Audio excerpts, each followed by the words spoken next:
Hi and welcome to Zen Divorce TV. Today my guest is the lovely Farzana Naz of Saracen Solicitors, and today Farzana is going to be talking to us about some tips on divorce. So welcome to Zen TV, Farzana. It's lovely to have you here. Thank you. So tell us a bit more about the tips that you've got for people that are coming to you for divorce. Okay, one of the main tips that I would give to everyone, I would basically say to everyone that if they are thinking about getting a divorce, then, even if they're not 100% sure they want to go down that route, it's best that they get advice much early on rather than leave it at the last minute. I've had clients that will come to me when they've actually received a divorce petition, Right. or when they want to just start divorce proceedings straight away but don't really know what's involved or how to go about doing anything, and they're all over the place basically. So my advice would be to come early as possible. Another tip that I would give to clients would be that if they're thinking of purchasing a property, they might not be having any difficulties within their marriage at this stage when they're buying a property, but it's always best to place their name on the title deeds of the property with their spouse. Okay. If for some reason they haven't been able to do that, and say that the marriage has broken down or is about to break down and they're thinking of going down the route of applying for divorce, then what they can do is they can register what we call a matrimonial homes right notice. Oh, right. So they will have to complete an application, they will have to send that off to the land registry and ask the land registry to register that notice on the property. So what will happen is the owner, so that could be the spouse, that will be notified that you've made the application. Then if the owner tries to sell the property to someone else, then whoever tries to purchase it will be deterred in going ahead with the purchase, because they will become aware that you've registered the notice and that you're claiming you've got an interest in that property. So in a way then that notice stops the property being sold until the divorce or the settlement is sorted out? Until the financial procedures are sorted out, yes. Okay. Oh, right. So that would be quite useful to know then, wouldn't it? So, say your husband or wife bought the property because I mean, a lot of people get in debt these days, don't they, and can't have mortgages, whereas maybe the other party can. So if they have the property and you can't put your name on the property for some reason, you're still okay, because if a divorce starts, you can put this notice on to stop the property being sold, so the husband or wife can't dash off with the assets of the property or sell the property. Yeah, that's why it's a useful tip to do that, but they must do that as soon as possible. Okay. It's important, because the last thing you want is your spouse to actually transfer the property to someone else, or So that's really important, isn't it, to find that out before they almost before you really start, isn't it, really? If you've been uncomfortable and you're thinking about you want to leave your husband or wife and you're not quite sure, it's kind of worth coming to have a chat with you just to get clear on what your options are, isn't it? It is, and it's not just a matter of registering the notice. You need to then know what to do after that, because your spouse may become angry or upset, harassment may take place once they become aware that you've actually filed the notice. So it's important you get the advice, so you know what steps you need to undertake afterwards. Okay, well that's a useful tip, particularly if you haven't got your name on the property. What else have you got there lined up for us today? In terms of, again, to do with a property, if you're going to be purchasing a property with your spouse, or even if you're not, normally you can ask for a copy of your conveyancing file when you purchase a property from the solicitor who's actually dealt with the conveyancing. It's best to keep that conveyancing file to hand and to have a copy of it, because later on, if the marriage does break down, you go through a divorce, the courts may want to refer to the conveyancing file to see what's in there to actually assist with the court. We've had cases where there's a dispute when couples will say, I never said that they would own, my spouse will own a share of the property. So we may have to look at what the intention was of the parties at the time when they purchased the property, so we can get that from the conveyancing file. So it's very useful to keep that. Another tip I would say is that spouses shouldn't share their passwords with each other. Right. No matter how happy they are in their relationship or in their marriage, they shouldn't share it, because we've had cases where one party would have snooped into somebody else's emails or deleted documents or taking copies of documents. So it's really important that they don't share their passwords and keep them separate. And that's also, if you're both using the same computer at home, if you have, because I know my computer, it saves all my passwords, and it just adds them. When I call up a site that I want to log on to, it just automatically adds the passwords. So you kind of need to be careful that if you're using a shared computer, that you don't save the passwords then, I guess. Yeah, that's absolutely right. Because then whoever it is can just download. But if you were to download somebody else's documents and print them off, and you shouldn't do that, should you? No. That's not allowed. No, not allowed. Shouldn't do that. So you can't, even if you know that somebody is hiding assets, you can't go into their computer and print off stuff and then bring it in to your solicitor, because your solicitor can't look at that, can they? No, they would have to return it back to the spouse's solicitor, or the spouse directly if they don't have a solicitor. So what would be the best way to get around that then? Would it just be to ask questions of the other side and try and get... Well, within the financial proceedings, both parties have a duty to make full and frank disclosure of all their assets, income and liabilities. So we would get details of the other person's assets, but obviously if they are hiding assets, then they're not going to give all the details. Then we can always hire a tracing agent to help us to find out what assets the other person has. Right. So in effect then the tracing agent can do what you did initially, not the tracing agent can find it and give the information, rather than you actually finding it and downloading it yourself. Yes, that's right. Okay. Oh, that's a good point, because I think when I had clients, a couple of people tried that on, and we had to just turn it away and inform the other side, and it was quite tricky. So it's much better not to do that. And if you do think that there is some assets being hidden, then that's fine. Mention it. Try and find out without looking at paperwork what they are or where they might be. Or the other thing we can do is, if you think that they own properties, we can also do searches on the Land Registry website and download office copy entries and see whether the spouse does actually own those properties, or if they've transferred them or sold them. I suppose if it's owned it's where the company owns things. Company's house, we can have a look at. It could get quite tricky, couldn't it? Trying to unpeel where all this stuff is being saved and hidden. Yeah, it can come tricky, but there are ways that we can deal with it. So it's best you notify your solicitor, and the solicitor can actually advise you as to what steps need to be undertaken, or they can take certain steps on your behalf. Great. Well, that's good to know, because I think some people do think they can just go and open their other party's post and stuff. So I think it's good to know that don't do that. That's a no-no.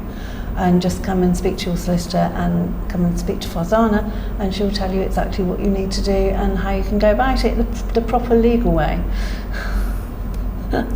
So what other tips have you got for us here, Farzana? The other one I would say is that we have, obviously there's a lot of trust between certain couples, so they will blindly sign documentation when their spouse will ask them to sign something. Right. So again, I would advise, it's very important that you check what you're signing before you actually sign the documentation.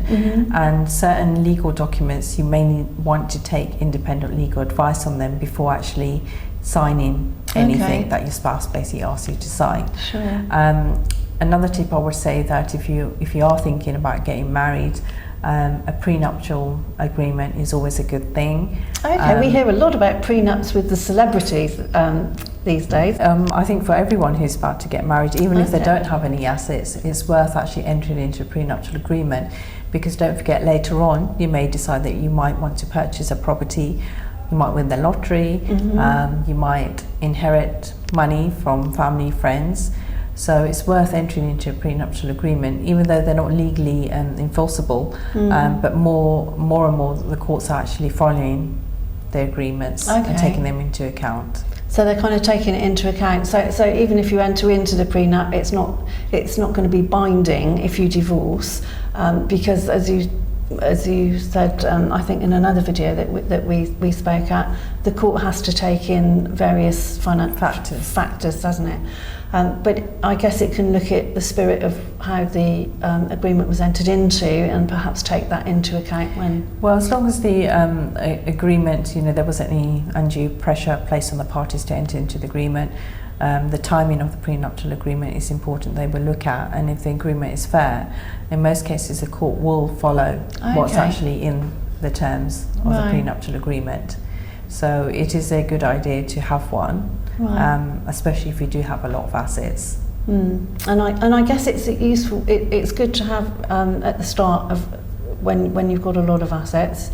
But if you remarry, then it's probably much more appropriate to have one, because you'll probably have assets of the previous marriage that you're bringing in.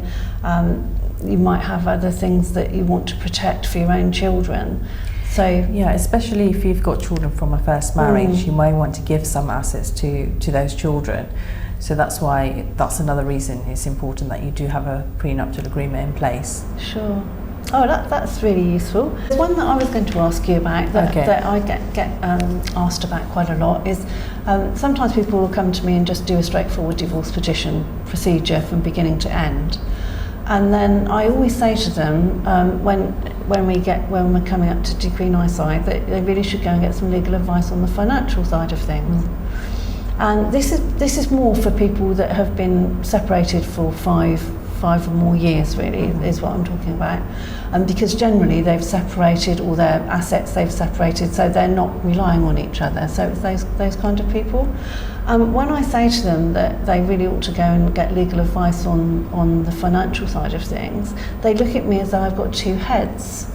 So, but I think it's something that they need to consider, because like you were saying earlier, if you win the lottery, if you get a big inheritance, then there's nothing stopping the other party coming back. Yeah, that's true, because the party can come back even once the divorce takes place. And we've had cases where there's one particular case where one of the spouses came back after 20 years and made a financial claim against their ex-spouse. So it can happen. So even if you don't have any assets, it's worth entering into what we call a clean break consent order to stop the other party from coming back at a later date. So if your financial circumstances get better, you don't want them, ex-partner, spouse, to actually come in and try and take a share of it. Okay. And would you have to? And I think the reason why a lot of people don't want to do this is because they'd have to go through all the paperwork. Do they have to? There's not that much paperwork involved, especially if the spouses actually come to an agreement. There will be a consent order that will need to be drafted, and the consent order will need to give all the terms and conditions of the agreement that they reached. There will be a form called a statement of information for a consent order form that will need to be completed as well, and then another form called a Form A. Then those documents will need to be completed and signed by both parties, and it will need to be sent off to the court to be approved. There will be a small court fee, which currently is £50, which the court will charge. And if the court approves the document, then that's it. Okay.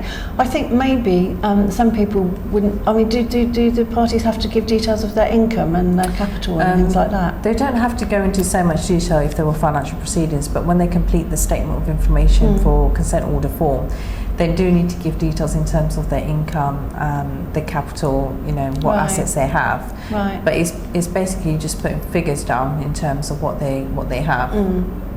Okay, because I'm thinking if people have been separated for 5 years or more, they might not want the other person to know what they've got. So I guess they need to weigh that up with not doing a clean break or final order, with the problem that may happen, like you just said about the person coming back after 20 years. I mean, obviously, if your spouse does have assets, you may want to make a financial claim. So it's worth maybe entering into negotiations, maybe making voluntary financial disclosure rather than issuing financial proceedings. And then if there's worth making a claim, you can go ahead. If it's not, then obviously just propose that you enter into a clean break consent order. Right. Well, that's really helpful, because I'm sure that's helped a lot of people, because I know some people do think that once the divorce has gone through, that's it's final. But of course, until you've got that clean break order on the financial side of things, it actually isn't. Yeah. Another thing I just want to mention is that some clients are quite eager or want to actually get married again. So they seem to think once decree nisi has been pronounced that they're divorced and they can go ahead and remarry, but they can't. They need to wait until decree absolute has been granted before they can go ahead and remarry. Okay, and I think the press have a lot to play in that, because I saw something posted the other day. I can't remember who it was. Was it the guy who does all the cooking? I can't remember his name. He was in John Lewis. I can't remember. He's got glasses. From Master Chef. No, he's a chef. Well, anyway, whoever he was, his name's escaping me at the moment. But they reported in the press that he had this 3-minute divorce. And it was pronounced, 3 minutes. And I checked, and it was his decree nisi. And he had, he's not divorced until decree absolute. Yeah, that's true. There's a lot of celebrities that would have a quick divorce. So some clients think, well, if they can have it, why can't we have it? But they need to understand there is a process and the steps that have to be undertaken to get to that stage. And the press don't tell you about that. They just tell you this 3-minute hearing, which decree nisi, certainly when I was a family lawyer, they call it out in court. I don't think they do that now. But I know when I was in court, waiting to go in with financial stuff, the clerk would sometimes stand up and speak through all the people that were going to have their decree nisi that day. I don't know if they still do that now that the courts have changed a bit. No, I don't think they do that anymore. No, it was quite, there was the guy with his piece of paper reading out all the people that were being granted decree nisi today, and there was usually about 20 or 30 where you were sat there waiting to go in on your own hearing, so that's quite interesting. But that's your 3-minute divorce, isn't it? Because it takes him 3 minutes to start, the clerk 3 minutes to stand up and read through all the names, but it's not just the guy who's been reported on, there's a whole lot of other people as well. Well, that's been fabulous, Farzana. Thank you so much for sharing those tips with us. And if any of this resonates with you and you want more information, please do contact Farzana. Her details will be at the end of this video. So thank you very much for coming today. Thank you for having me. Thank you.